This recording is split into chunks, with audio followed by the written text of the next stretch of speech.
Damos gracias a Dios por su palabra, porque a través de ella nos habla. Y bueno, después de todos estos pequeños contratiempos que hemos tenido ahorita con las cuestiones técnicas, pues damos gracias también porque en esta hora nos permite pues meditar en su palabra y estar atentos a su voz. Seguimos nuestro camino hacia Semana Santa, hacia la Semana Mayor, y dijimos que durante los miércoles estaremos meditando en algunos pasajes que nos presentan profecías que tuvieron su cumplimiento en esa semana tan especial, donde podemos ver el plan de Dios, un plan que viene desde la eternidad, y cómo en estas profecías se habló, se determinó varias cosas que iban a darse cumplimiento en aquel momento. El plan de Dios, ver a Jesús como el Mesías, dando cumplimiento a cada detalle que estaba planeado desde la eternidad. La semana pasada hablamos sobre el Salmo 118, donde David pues daba gracias a Dios porque lo había cuidado y lo había librado en diferentes ocasiones de la muerte. Y también vimos cómo él, después de hablar de cómo Dios lo había librado de la muerte, también veía hacia adelante, hacia el Mesías, y hablaba específicamente, usa la palabra cuando dice: bendito el que viene en el nombre del Señor, bendito el que viene en el nombre del Señor. Vemos que definitivamente él está hablando ahí del Mesías que venía a salvar. Y vimos cómo lo presentó como la puerta donde han de entrar los justos y donde hay salvación, cómo lo presenta también como la piedra viva, la que desecharon los edificadores, pero que ha venido a ser la cabeza del ángulo, que da estabilidad, que da seguridad, que da protección. Y lo presenta también como el Mesías Salvador, cuando el pueblo estaba recibiendo al Señor Jesús ahí en su entrada en Jerusalén, que cantaban: Hosana, Hosana, bendito el que viene en el nombre del Señor. Hosana quiere decir: ven, salva ahora, ven, salva ahora. Y estaban hablando específicamente, dando cumplimiento a esa profecía en el Salmo 118. Hoy meditaremos un poco sobre este Salmo número 2, que nos presentan algunas cosas muy interesantes sobre el Mesías específicamente y cómo tuvieron cumplimiento en esa Semana Mayor. Y hemos titulado a esta breve meditación el día de hoy: Jesús, Hijo de Dios. Jesús, Hijo de Dios. De alguna forma, las Escrituras nos están también dando luz de que sí él es el Mesías, el escogido, el que Dios habría de enviar, pero ese mismo Mesías, ese escogido, es el Hijo de Dios que viene a gobernar y a gobernar sobre todas las naciones. Es muy interesante ver que los salmos, y en este salmo en específico nos cita al ungido, y desde el principio hace referencia al ungido que ha de venir y que va a dar cumplimiento a ciertos aspectos. Miren, ya lo leyó mi hermano Pablito, y leo un poquito nuevamente los primeros 3 versículos. ¿Por qué se amotinan las gentes? Dice este Salmo número 2 en el versículo 1: y los pueblos piensan cosas vanas. Se levantarán los reyes de la tierra y los príncipes consultarán unidos contra Jehová y contra su ungido, diciendo: rompamos sus ligaduras y echemos de nosotros sus cuerdas. Es decir, cuando habla de esto de por qué se amotinan las gentes, habla de esa gente, esa multitud que gritaba y que se amotinaba pidiendo que el Señor Jesús fuera crucificado. Y cómo se confabularon varias personas al final por no dar cumplimiento a la ley tal cual debería de darse, y por quedar bien unos con otros, y por cuestiones más políticas, como suele suceder, no se le da cumplimiento a la ley, y entonces se lleva al inocente al castigo, a la muerte. Algunos podrían pensar que cuando David hace mención de esto, de su ungido, podría él estar hablando de él mismo, porque a él fue ungido. Recordemos cómo Samuel fue y lo ungió como rey. pero es interesante ver que David está hablando del ungido y está hablando en tiempo futuro. Está hablando en un tiempo que ha de venir. Entonces, no está hablando específicamente de él, está hablando sobre el que ha de dar cumplimiento a venir a salvar al pueblo de Dios y a venir a salvar también a la humanidad misma. ¿En qué sentido estos textos hacen referencia a la Semana Santa? Bueno, yo ahorita mencioné esto, pero a lo mejor como que podrían decir, ay pastor, como que usted está viendo ahí cosas que no dice el texto, pero vamos a ver allá en el libro de los Hechos,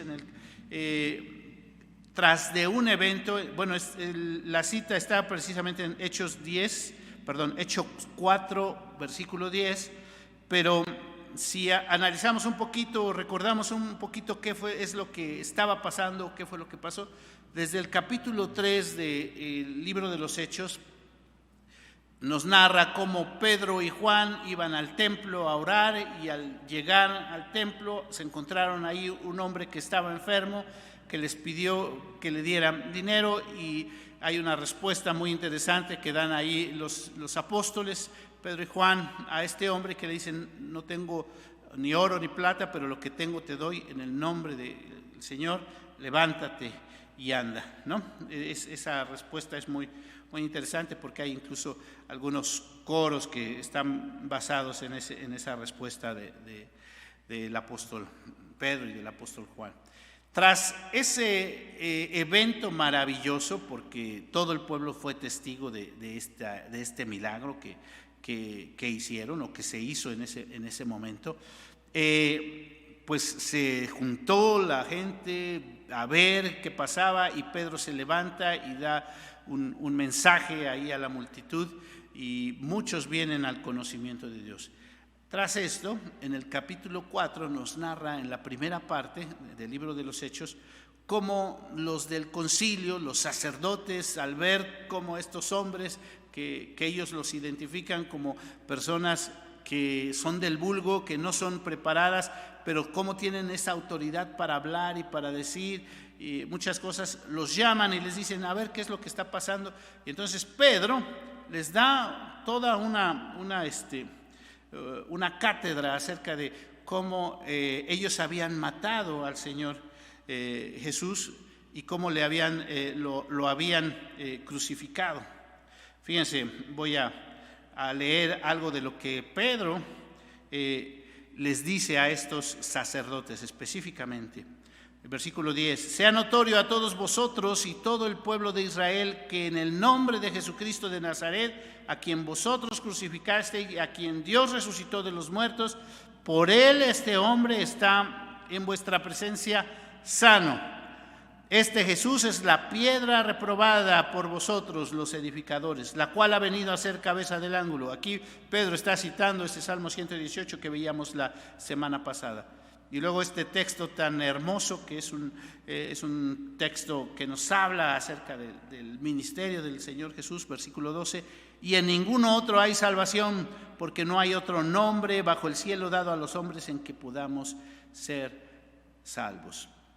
Y entonces, como no le pudieron hacer nada a Pedro y a Juan, los sacerdotes, dice ahí que el pueblo estaba ahí expectante a ver qué pasaba, qué les hacían, si los iban a castigar por haber sanado a alguien.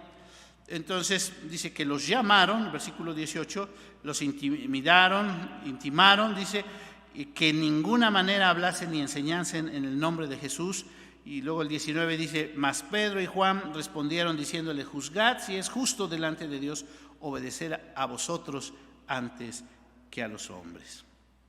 Cuando sale Pedro y Juan de ahí del concilio, se acercan a los suyos y entonces citan nuestro pasaje, el Salmo 2. Y ellos habiendo oído, alzaron unánimes, leo el versículo 24 de Hechos 4, la voz a Dios y dijeron, soberano Señor, tú eres Dios que hiciste el cielo y la tierra, el mar y todo lo que en ellos hay, que por boca de David tu siervo dijiste, ¿por qué se amotinan las gentes y los pueblos piensan cosas vanas? Se reunieron los reyes de la tierra y los príncipes se juntaron en uno contra el Señor y contra su Cristo.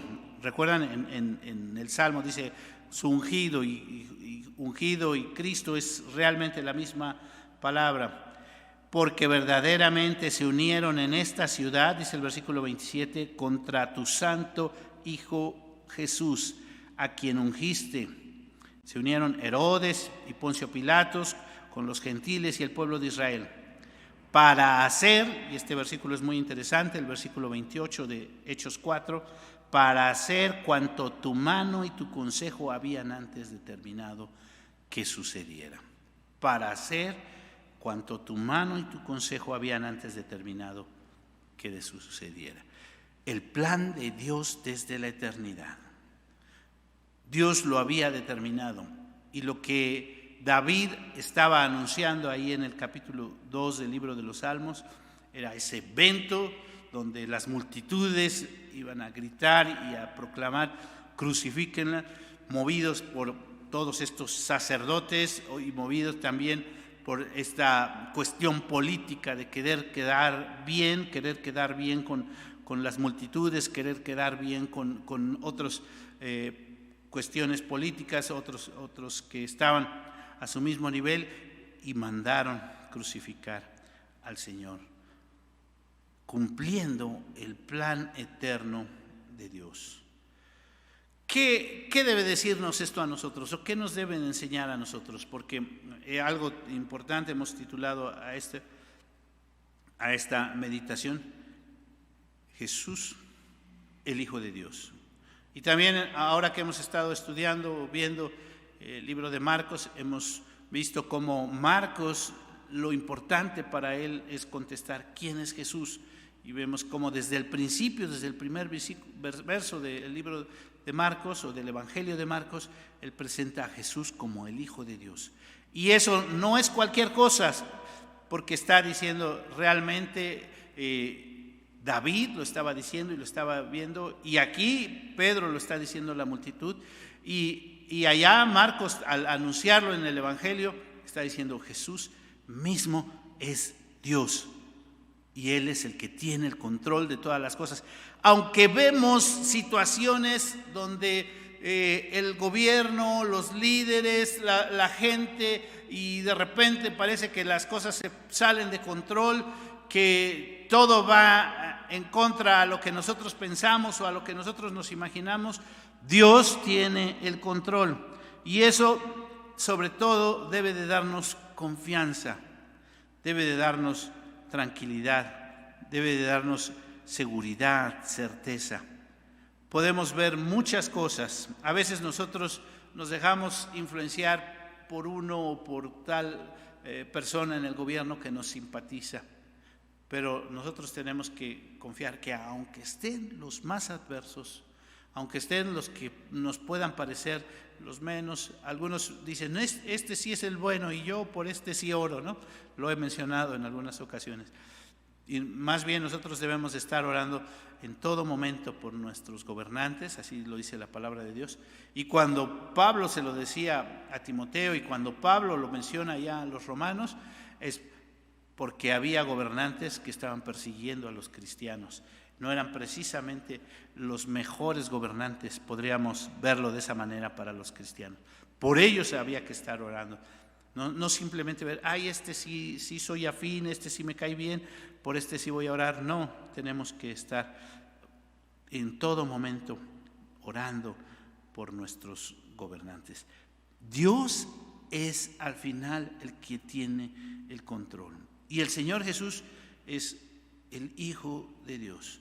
Vamos a rezar nuestro Salmo 2, y leo ahora el versículo 7, hablando sobre esto, el gobierno de Dios, y cómo es el Mesías, el ungido, el que es Dios mismo, y que Él es el que gobierna. Dice, versículo 7, yo publicaré el decreto. Jehová me ha dicho: mi hijo eres tú, yo te engendré hoy. Mi hijo eres tú, yo te engendré hoy. Algo que vimos cuando estábamos estudiando credos y confesiones, hay una frase que de repente al hablar de la Trinidad, hablar de la majestad de las personas de la Trinidad, y como algunos piensan y ponen a uno arriba, otro abajo y otro un poquito más abajo en las personas de la Trinidad. Nosotros como creyentes creemos que son un solo Dios. Es Dios el Padre, es Dios el Hijo y Dios Espíritu Santo. Los tres son iguales en sustancia, en poder y en gloria. Es algo y una expresión que de repente surge ahí en alguno de los credos es Jesús es eternamente engendrado, el engendrado. Y entonces, ¿de dónde, o la Biblia, dónde nos habla de esto? Y sí hay varios pasajes, pero este es uno de esos pasajes que nos dice: mi hijo eres tú, yo te engendré hoy. Son un solo Dios, el Padre, el Hijo y el Espíritu Santo, iguales en substancia, en poder y en gloria. Y si vamos ahora al Nuevo Testamento, donde nos hace referencia a esto, voy a ir ahora a la carta o a la epístola a los Hebreos en el capítulo 1 y leo el versículo 3, del 3 hasta el 5 voy a leer. Dice de la siguiente manera: el cual, siendo el resplandor de su gloria, está hablando del Señor Jesús, y la imagen misma de su substancia, y quien sustenta todas las cosas con la palabra de su poder, y habiendo efectuado la purificación de nuestros pecados por medio de sí mismo, se sentó a la diestra de la majestad en las alturas, hecho tanto superior a los ángeles, cuanto heredó más excelente nombre de ellos. Versículo 5, Hebreos 1:5, por el cual, ¿a cuál de los ángeles dijo Dios jamás: mi hijo eres tú, yo te he engendrado hoy? Y otra vez: yo seré el Padre y tú me serás a mi hijo. Dios gobierna. Y eso es algo que nos debe de quedar muy claro, que debemos de tener esa visión. Y cuando hablamos del Señor Jesús, el Hijo de Dios, está hablando el texto, o lo que nos está diciendo el texto y lo que nos está explicando aquí el escritor sagrado en Hebreos es: Jesús es Dios. ¿Por qué? Van a decir: sí, dice él, siendo el resplandor de su gloria y la imagen misma de su substancia, y quien sustenta todas las cosas con la palabra de su poder. Jesús es Dios. Él es el que sustenta todas las cosas. Todas las cosas por Él permanecen y pueden ser. Y Él mismo, aquí le da el título de Hijo de Dios, pero ese título quiere decir que Él mismo es Dios. Cuando entendemos esto y vemos en nuestro libro de los Salmos cómo dice, y repito nuevamente la primera parte: ¿por qué se amontonan las gentes y los pueblos piensan cosas vanas? Y hay gobernantes que piensan que tienen el control, y hay quien piensa que puede saltarse y no hacer las cosas conforme a lo que Dios demanda, y cómo al final Dios es el que tiene el control, y cómo a través de el ungido, el Hijo de Dios, Dios mismo, Él tiene el gobierno. Fíjense, nuestro Salmo hace referencia de que Él gobierna y que ha de gobernar con vara de hierro. Y hay varios pasajes, y sí lo dice así nuestro Salmo, el Salmo 2. Y, a ver, permítanme un segundo.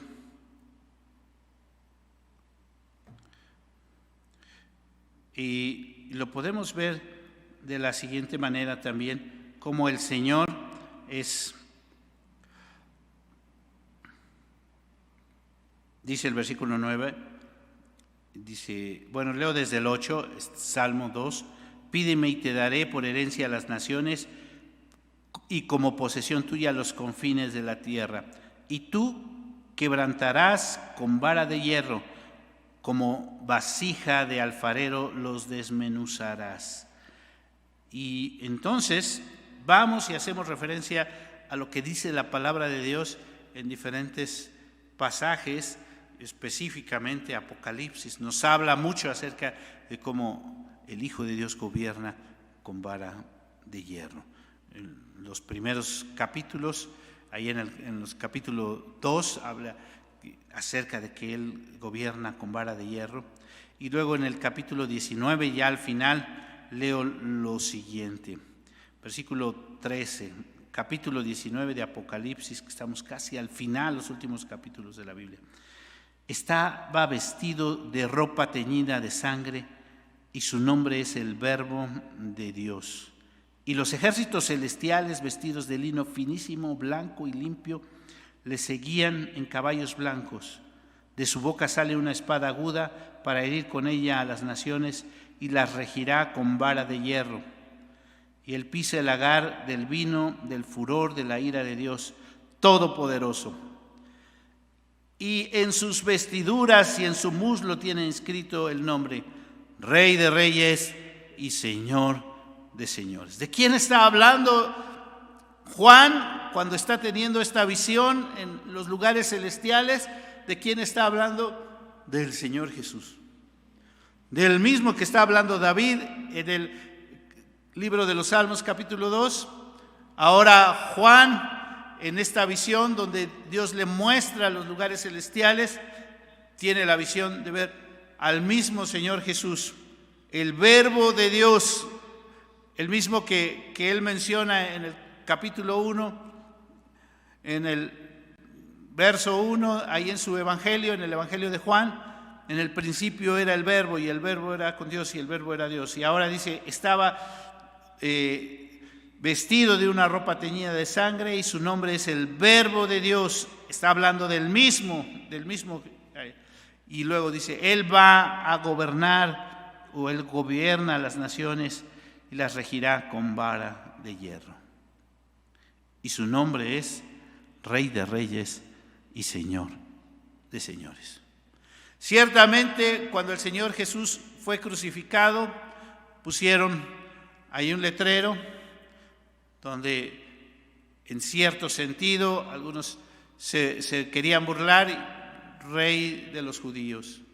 Y después quisieron que se corrigiera el que se decía Rey de los judíos, pero dijeron, lo que está escrito, está escrito. Y Él es el Rey de Reyes, el Señor de Señores, que aunque pudo haber pasado por todas esas situaciones, Él es victorioso sobre la muerte, triunfante sobre la muerte, y Él mismo hoy gobierna. La última parte de nuestro Salmo, versículos 11 y 12, regresamos a nuestro Salmo, capítulo 2, dice, servid a Jehová con temor, alegraos con temblor, honrad al Hijo para que no se enoje y perezcáis en el camino, pues se inflama pronto su ira. Bienaventurados todos los que en Él confían. Como cristianos sabemos del gran amor de Dios, de su misericordia, que su misericordia es nueva cada mañana. Y si su misericordia no fuera de esta manera, seríamos ya consumidos, dice su palabra, si es que Dios no renueva su misericordia cada mañana.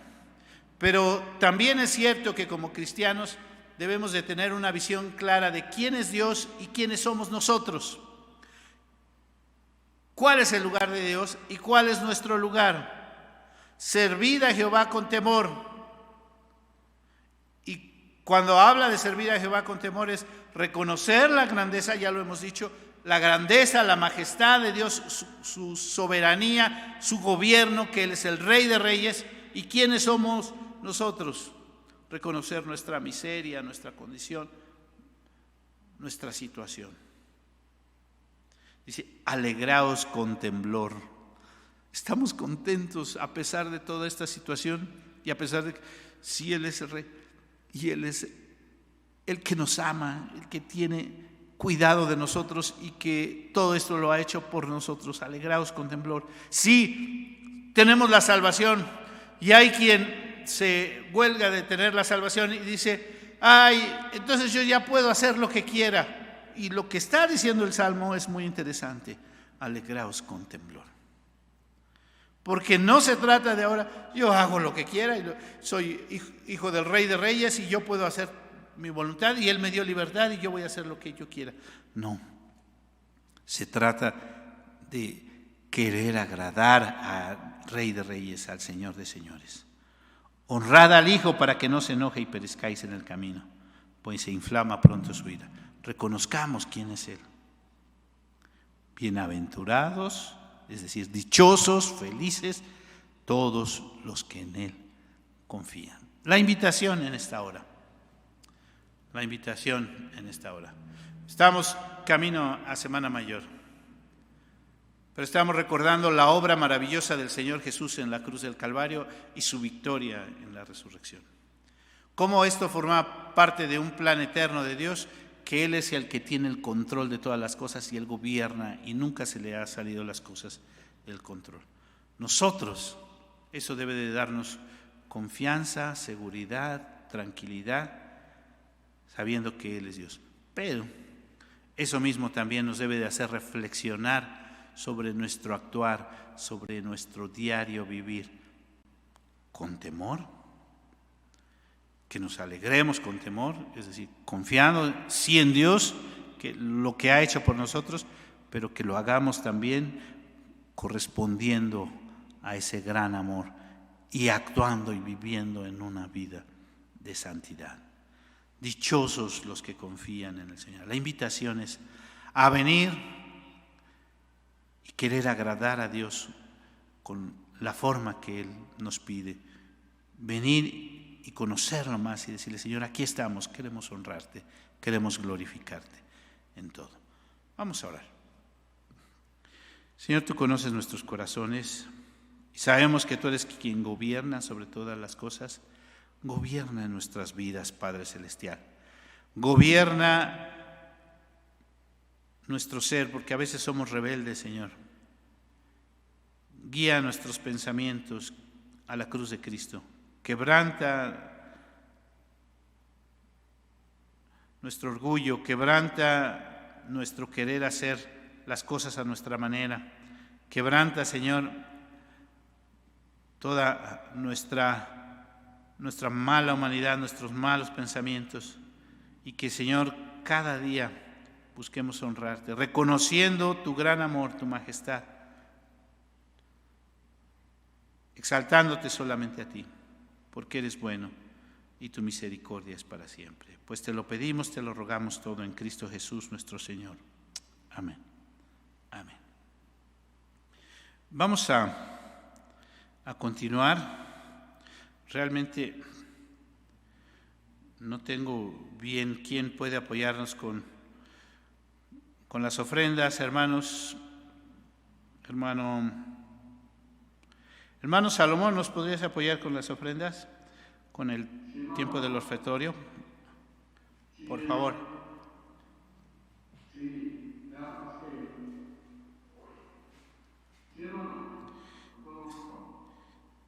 Parece que el pasaje de la lectura es de Malaquías 3:10.